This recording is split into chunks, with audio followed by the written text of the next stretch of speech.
La Sainte Bible annonce l'avenir du monde. Les prophéties bibliques révèlent l'ordre des événements mondiaux qui conduiront à la fin de cette ère.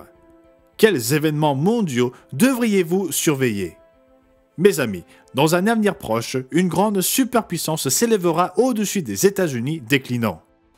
Cette superpuissance est déjà en train d'émerger sur la scène mondiale. S'agira-t-il de la Chine? Les ambitieuses avancées militaires, économiques, technologiques et spatiales de la Chine laissent entrevoir le puissant rôle qu'elle jouera dans les événements de la fin des temps. Ou bien la puissance nucléaire russe deviendra-t-elle de plus en plus dominante? Ces grandes puissances joueront un rôle dans les prophéties de la fin des temps culminant à Armageddon, mais aucune de ces deux nations ne sera la première superpuissance. Le livre de l'Apocalypse dans la Bible prédit qu'une force européenne résurgente dominera le monde. La Bible l'appelle symboliquement la bête. Qui est cette puissante force qui affectera toutes les nations du monde entier? La Bible révèle des événements prophétiques majeurs dont vous devez être conscient.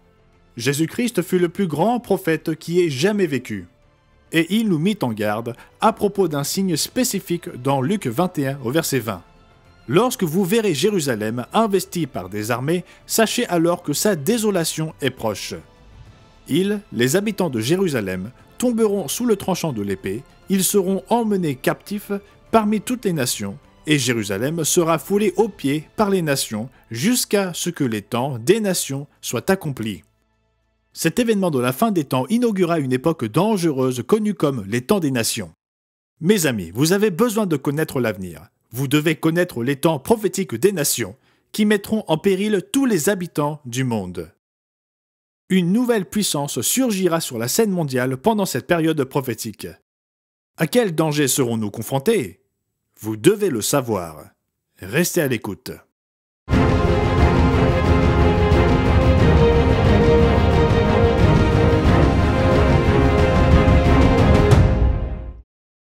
Chaleureuse bienvenue à tous nos amis du monde entier. La plupart de ceux qui étudient la prophétie biblique savent que nous vivons au temps de la fin prophétisé. Le prophète Daniel utilisa cette expression 4 fois dans les chapitres 11 et 12 du livre biblique éponyme. Il révéla un temps de cataclysme mondial. En ce temps-là, se lèvera Michael, le grand chef, le défenseur des enfants de ton peuple. Et ce sera une époque de détresse, telle qu'il n'y en a point eu de semblable depuis que les nations existent jusqu'à cette époque. Cette époque de détresse conduira à Armageddon et à la Troisième Guerre mondiale. Dans Matthieu 24 au verset 21 et 22, Jésus de Nazareth proclama également ce moment unique dans toute l'histoire de l'humanité et qui aura lieu à la fin de l'ère actuelle. Il a déclaré « Et si ces jours n'étaient abrégés, personne ne serait sauvé. Mais à cause des élus, ces jours seront abrégés. » Jésus donna cet avertissement après avoir décrit les événements prophétiques de la fin des temps. Dans Luc 21, versets 7 à 18, il révèle par « Quel signe connaîtra-t-on que ces choses vont arriver ?» Puis, au verset 20 à 24, il décrivit un signe clé. « Lorsque vous verrez Jérusalem investie par des armées, sachez alors que sa désolation est proche. Alors que ceux qui seront en Judée fuient dans les montagnes, que ceux qui seront au milieu de Jérusalem en sortent, et que ceux qui seront dans les champs n'entrent pas dans la ville. Car ce seront des jours de vengeance pour l'accomplissement de tout ce qui est écrit. Malheur aux femmes qui seront enceintes et à celles qui allaiteront en ces jours-là. Car il y aura une grande détresse dans le pays et de la colère contre ce peuple. Ils tomberont sous le tranchant de l'épée, ils seront emmenés captifs parmi toutes les nations, et Jérusalem sera foulée aux pieds par les nations, jusqu'à ce que les temps des nations soient accomplis. Mais qui sont ces nations? Et qu'est-ce que le temps des nations? D'un point de vue biblique, ces nations représentent tous les peuples qui ne descendent pas du patriarche Jacob, dont le nom fut changé en Israël. Jacob avait 12 fils. Son fils Judas est l'ancêtre de la tribu de Juda, dont descend le peuple juif actuel. Les nations non israélites comprennent l'Allemagne, la Russie, l'Inde et la Chine. Les premières nations non israélites ont pris de l'importance dans les plaines de Shinéar, connues plus tard sous le nom de Babylone. Les nations s'établirent tel un seul peuple uni en opposition à Dieu. Elles disaient Allons, bâtissons-nous une ville et une tour dont le sommet touche au ciel, et faisons-nous un nom, afin que nous ne soyons pas dispersés sur la face de toute la terre. » Vous avez peut-être vu certaines des représentations artistiques de la tour de Babel. La plupart d'entre vous connaissent ce récit. Dieu confondit le langage de ces peuples de sorte qu'ils ne soient plus unifiés. Et l'Éternel les dispersa loin de là, sur la face de toute la terre, et ils cessèrent de bâtir la ville. C'est pourquoi on l'appela du nom de Babel, car c'est là que l'Éternel confondit le langage de toute la terre, et c'est de là que l'Éternel les dispersa sur la face de toute la terre. Un célèbre commentaire biblique note à propos de ces peuples que leur propre dispersion depuis Babel, verset 8, est rapportée comme un jugement spécial sur leur incarnation flagrante de l'esprit, un pic qui caractérisa à nouveau la civilisation humaine après le déluge. Une fois de plus, la ville devient le centre culturel de la montée de l'arrogance humaine. Mes amis, pouvons-nous voir que la montée de l'arrogance humaine de Babylone décrit également l'antagonisme envers Dieu qui est si populaire de nos jours? L'apôtre Jean écrivit dans le livre de l'Apocalypse « Après cela, je vis descendre du ciel un autre ange qui avait une grande autorité, et la terre fut éclairée de sa gloire. Il cria d'une voix forte, disant « Elle est tombée, Babylone la grande ! Elle est devenue une habitation de démons, un repère de tout esprit impur, un repère de tout oiseau impur et odieux, parce que toutes les nations ont bu du vin de la fureur de sa débauche, que les rois de la terre se sont livrés avec elle à la débauche, et que les marchands de la terre se sont enrichis par la puissance de son luxe. » Dieu nous avertit de ne pas participer au péché de cette résurgence à venir de Babylone.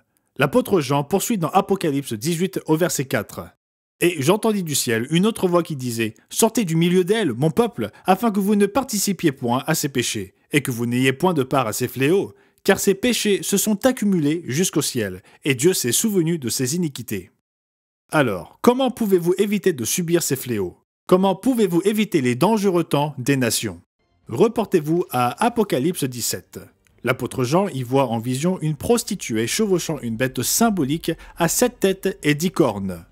Apocalypse 17, verset 3. « Et je vis une femme assise sur une bête écarlate, pleine de noms de blasphème, ayant 7 têtes et 10 cornes. » Quelle est la signification de cette bête? Nous n'avons pas à spéculer, car la Bible s'interprète elle-même. Lisons cela dans Apocalypse 17 au verset 9. C'est ici l'intelligence qui a de la sagesse. Les 7 têtes sont 7 montagnes sur lesquelles la femme est assise. Ce sont aussi 7 rois, 5 sont tombés, un existe, l'autre n'est pas encore venu, et quand il sera venu, il doit rester peu de temps. Et la bête qui était, et qui n'est plus, est elle-même un 8e roi, et elle est du nombre des 7, et elle va à la perdition.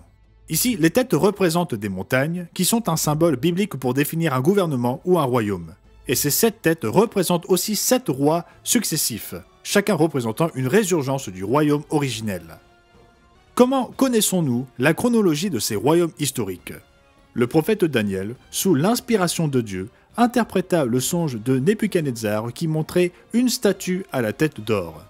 Vous pouvez lire cet épisode dans Daniel 2, versets 36 à 45. Daniel dit au roi Nebuchadnezzar « C'est toi qui es la tête d'or ». Dieu révéla à l'ancien roi Nebuchadnezzar de Babylone qu'il était la tête d'or représentant l'empire babylonien. Le songe de Nebuchadnezzar montrait une grande statue avec une tête d'or, une poitrine et des bras d'argent, un ventre et des cuisses d'airain, des jambes de fer, ainsi que des pieds de fer et d'argile mélangés. Quels empires ou royaumes cette statue symbolisait-elle? Le prophète Daniel expliqua à Nebuchadnezzar que la tête d'or le représentait, lui et son empire, l'empire babylonien. Historiquement, cet empire fut remplacé par l'empire médo-perse, représenté par la poitrine et les bras d'argent, auquel succéda l'empire gréco-macédonien sous Alexandre le Grand, représenté par le ventre et les cuisses d'airain. Ensuite, l'Empire romain, représenté par les jambes de fer, domina le monde de 27 avant Jésus-Christ à 476 après Jésus-Christ. Les pieds de fer et d'argile représentent une résurgence à venir de l'Empire romain. L'histoire a prouvé l'exactitude des prophéties bibliques. Ces empires sont apparus et se sont éteints comme la Bible l'avait prédit. Cependant, le tout dernier empire doit encore s'élever. À quoi ressemblera-t-il? Notez le commentaire suivant à propos d'Apocalypse 17, verset 11, en marge de la nouvelle édition catholique de la traduction de la Bible, traduite depuis la Vulgate en latin et également connue sous le nom de version Douay-Rheims. La bête mentionnée ici semble être l'Empire romain, comme au chapitre 13. En d'autres termes, les bêtes dans Apocalypse chapitre 13 et chapitre 17 représentent l'Empire romain. La nouvelle édition catholique écrit encore au sujet d'Apocalypse 13 et au verset 1. L'image de la première bête est basée sur le 7e chapitre de Daniel. Cette bête est la représentation des royaumes du monde, des royaumes fondés sur la passion et l'égoïsme qui, à toutes les époques, s'opposent au Christ et cherchent à opprimer les serviteurs de Dieu. La Rome impériale représente cette puissance. Oui, même les éditeurs de la traduction catholique romaine de la Bible reconnaissent l'identité de la bête. De nos jours, beaucoup d'Européens espèrent encore que l'Union européenne deviendra une sorte de nouvel empire romain. L'Union européenne actuelle deviendra-t-elle le prochain empire romain? Douglas Wennell, un des rédacteurs de notre revue Le Monde de demain, a écrit ce qui suit dans son article intitulé « Des ombres sur l'Europe ». Les dirigeants européens actuels continuent de tenter d'unir l'Europe sur un modèle romain. Lorsque le traité de Rome a été signé en 1957, posant les fondements d'une unité européenne, les participants déclarèrent « Aujourd'hui, nous nous sentons romains. Nous avons consciemment recréé l'Empire romain une fois encore. » Après le déclin et la chute de l'ancien Empire romain en 476 après Jésus-Christ, il y eut 6 résurgences historiques. Mes amis, vous devez être attentifs à la résurgence finale à venir. La première tête de la bête écarlate représente la première résurgence, la restauration de l'Empire en 554 de notre ère sous l'empereur Justinien. La suivante fut dirigée par Charlemagne, couronné empereur à Rome le 25 décembre 800. Les résurgences suivantes furent dirigées par Otto le Grand, Charles Quint et Napoléon Ier. Le livre de l'Apocalypse plante le décor de la fin des temps, qui précédera le jour du Seigneur. La 6e résurgence ou 6e roi est mentionnée dans Apocalypse 17, verset 10. 5 sont tombés, un existe, l'autre n'est pas encore venu. Lisez cela dans la Bible. Certains d'entre vous furent témoins de cette puissante résurgence au cours de la Seconde Guerre mondiale. Quelle nation formait la 6e résurgence de l'Empire romain? Nous avons brièvement évoqué 5 des 7 résurgences. La 5e s'est terminée avec la chute de Napoléon en 1814. La 6e des 7 résurgences s'est achevée en 1945 avec la chute de Mussolini. La dernière résurgence de l'Empire romain doit encore arriver. Ce sera une alliance de 10 rois ou 10 royaumes qui feront partie de la bête symbolique. Mes amis, surveillez les développements en Europe à l'aune de l'ascension de cette superpuissance à venir. 10 rois ou 10 royaumes remettront leur pouvoir et leur autorité à la bête. Apocalypse 17, verset 12. Les 10 cornes que tu as vues sont 10 rois, qui n'ont pas encore reçu de royaume, mais qui reçoivent autorité comme rois pendant 1 heure avec la bête. Ils ont un même dessein, et ils donnent leur puissance et leur autorité à la bête. Notez à quelle époque cette dernière résurgence aura lieu. Apocalypse 17, verset 14. Ils combattront contre l'agneau, et l'agneau les vaincra, parce qu'il est le Seigneur des seigneurs et le Roi des rois, et les appelés, les élus et les fidèles qui sont avec lui les vaincront aussi. Oui, cette machine militaire à la fin des temps combattra l'agneau Jésus-Christ lors de son avènement. L'époque de cette résurgence se situe juste avant le retour du Messie Jésus de Nazareth. Mais cette machine militaire à la fin des temps échouera dans sa guerre contre le Christ. Le roi des rois va conquérir et vaincre ce dernier système mondial, et le Christ établira son royaume ici-bas. La prophétie de Daniel montre une grande pierre brisant les pieds de la statue du songe. Daniel 2, verset 34. Tu regardais lorsqu'une pierre se détacha sans le secours d'aucune main, frappa les pieds de fer et d'argile de la statue et les mit en pièces. Alors le fer, l'argile, les reins, l'argent et l'or furent brisés ensemble et devinrent comme la balle qui s'échappe d'une aire en été. Le vent les emporta et nulle trace n'en fut retrouvée. Mais la pierre qui avait frappé la statue devint une grande montagne et remplit toute la terre. Cette pierre, mes amis, représente le royaume de Dieu à venir. Daniel en expliqua sa signification au verset 44. Dans le temps de ces rois, le Dieu des cieux suscitera un royaume qui ne sera jamais détruit, et qui ne passera point sous la domination d'un autre peuple. Il brisera et détruira tous ces royaumes-là, et lui-même subsistera éternellement.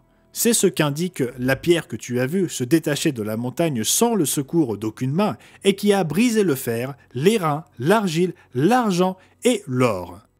Le grand Dieu a fait connaître au roi ce qui doit arriver après cela. Le songe est véritable et son explication est certaine. Oui, le royaume qui subsistera à jamais sera le royaume de Dieu dirigé par le roi des rois et le seigneur des seigneurs. Il remplacera un futur dirigeant religieux séducteur qui accomplira de grands prodiges. Ce dirigeant suscitera des passions religieuses à travers le monde. Lisez cela dans Apocalypse 13 et au verset 11. Puis je vis monter de la terre une autre bête qui avait 2 cornes semblables à celles d'un agneau et qui parlait comme un dragon. Elle exerçait toute l'autorité de la première bête en sa présence, elle obligeait la terre et ses habitants à adorer la première bête dont la blessure mortelle avait été guérie. Elle opérait de grands prodiges jusqu'à faire descendre du feu du ciel sur la terre à la vue des hommes. Et elle séduisait les habitants de la terre par les prodiges qu'il lui était donné d'opérer en présence de la bête. Ce futur dirigeant religieux séduira des millions, voire des milliards de personnes par de faux prodiges. On lit au sujet de la première bête, et elle ouvrit sa bouche pour proférer des blasphèmes contre Dieu, pour blasphémer son nom, son tabernacle et ceux qui habitent dans le ciel. Il lui fut donné de faire la guerre aux saints et de les vaincre. Il lui fut donné autorité sur toute tribu, tout peuple, toute langue et toute nation. Et tous les habitants de la terre l'adoreront, ceux dont le nom n'a pas été écrit dans le livre de vie de l'agneau, qui a été immolé dès la fondation du monde. La puissance de la bête exercera son influence sur le monde entier. Mais Dieu la limitera à 42 mois seulement, soit 3 ans et demi. Apocalypse 13, verset 5. Et il lui fut donné une bouche qui proférait des paroles arrogantes et des blasphèmes. Il lui fut donné le pouvoir d'agir pendant 42 mois. Cette durée est également confirmée dans Apocalypse chapitre 11. L'apôtre Jean écrit dans Apocalypse 11 et au verset 1. On me donna un roseau semblable à une verge en disant « Lève-toi et mesure le temple de Dieu, l'autel et ceux qui y adorent. Mais le parvis extérieur du temple, laisse-le de côté et ne le mesure pas, car il a été donné aux nations et elles fouleront aux pieds la ville sainte pendant 42 mois. Je donnerai à mes 2 témoins le pouvoir de prophétiser, revêtus de sacs, pendant 1260 jours. » Oui, comme nous l'avons lu plus tôt dans cette émission, Jérusalem sera foulée aux pieds par les nations jusqu'à ce que les temps des nations soient accomplis. Comment ces temps se termineront-ils? Apocalypse 11 et au verset 15.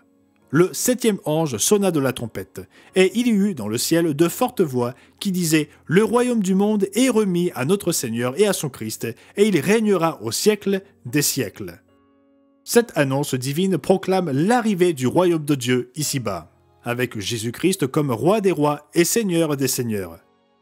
Les chrétiens fidèles, qu'ils soient israélites ou non israélites physiquement parlant, naîtront dans le royaume de Dieu à la dernière trompette, comme mentionné dans 1 Corinthiens 15 et au verset 52.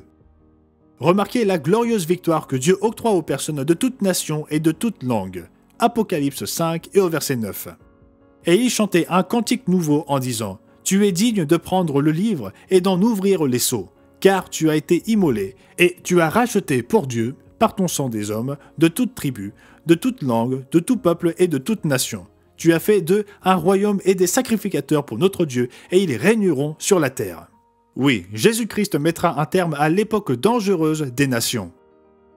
Mes amis, comme il est dit dans Luc 21 au verset 36, « Veillez donc et priez en tout temps, afin que vous ayez la force d'échapper à toutes ces choses qui arriveront, et de paraître debout devant le Fils de l'homme. » Merci d'avoir regardé. N'oubliez pas de vous abonner pour ne manquer aucune vidéo du monde de demain. Et si vous souhaitez obtenir un exemplaire gratuit de notre brochure intitulée « La bête de l'Apocalypse », cliquez sur le lien dans la description. À très bientôt.